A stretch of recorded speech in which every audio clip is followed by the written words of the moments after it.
November 2017, Kepolisian Lalu Lintas dari Polrestabes Makassar telah melakukan penindakan berupa tilang kepada 17.763 pengendara. Sebagian pengendara melanggar karena tidak memiliki SIM dan kelengkapan berkendara.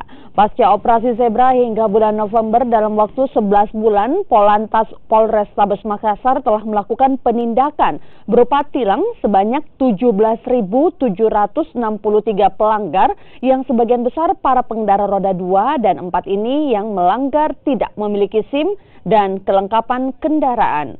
Untuk proses tilang sendiri, pihak kepolisian masih melakukan dua jenis tilang, yakni tilang manual dan tilang elektronik. Untuk tilang elektronik sebanyak 9.711 proses tilang dan untuk tilang manual menyentuh angka 8.053. Masih banyaknya proses tilang dengan menggunakan tilang manual ini disebabkan oleh kondisi jaringan internet.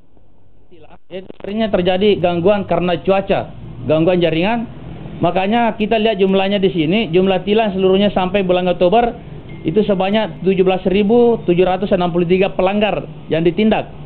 Antara lain elektronik tilang sebanyak 9.711,